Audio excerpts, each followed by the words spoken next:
So far, we've tackled a word problem where Aaron just had a regular starting amount of points, and then he increases at 12 points every time he cleans his room. That was his rate. Then we got into another real life situation where Evan and Kenny are washing cars. They wash a certain amount of SUVs, but we don't know how many cars they wash, but we know how much money they made. We created an equation to figure that out. We love this problem because they use the word per twice. That's a good chance for students to overcome that fear when they see the word per twice, or if they see the word each twice. These type of problems help them overcome those obstacles, because that can be somewhat confusing. And lastly, we're going to tackle the Miranda problem, which deals with monthly salary and a commission. So Miranda's monthly salary is $1,450, and she earns a 5% commission on all sales. What was her total sales last month if she earned $2,200? Now, the key thing about this, whenever they're talking about commission or they give you a percentage, that is literally a rate. That is flat out a slope or a rate. So already, I know my slope.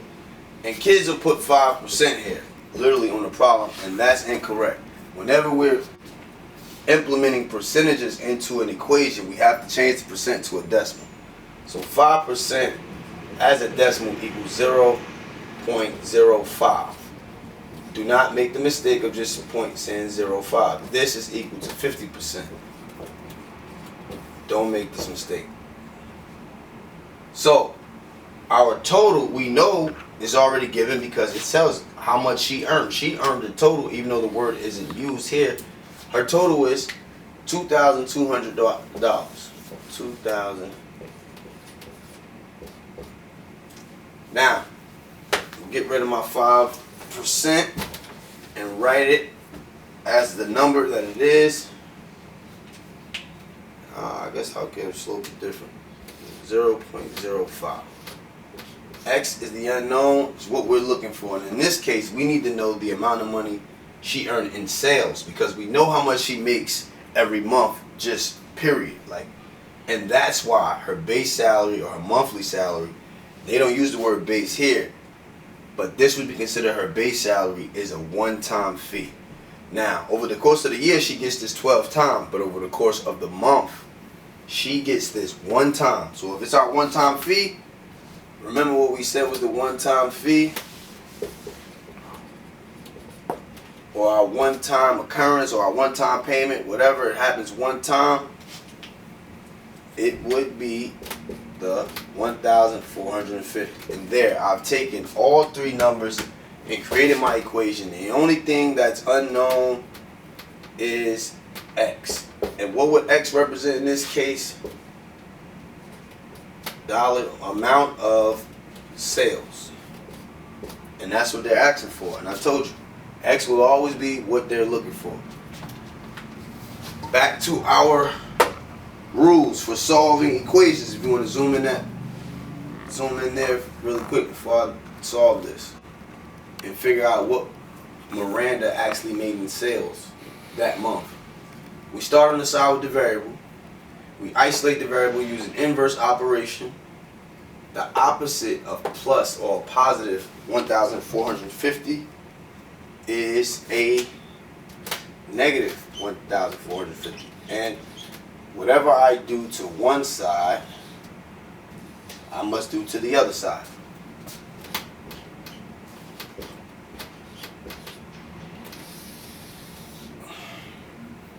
Get the calculator ready.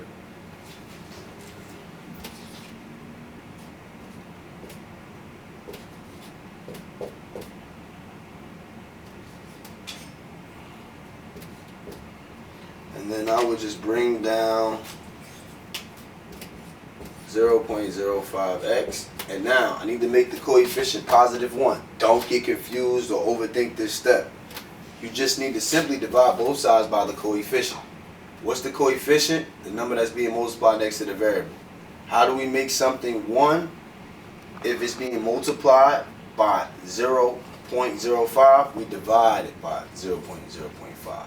Divide anything by itself, you'll get 1. That's why this step I'm hoping it's the most easiest step for students. X is equal to, what's 750 divided by?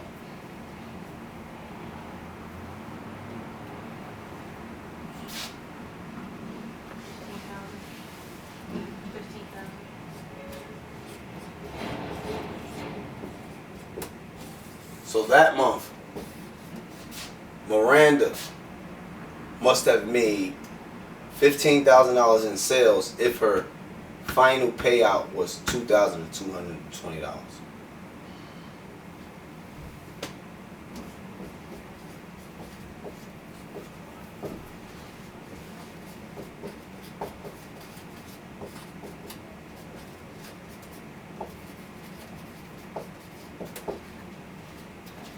Have fun with that.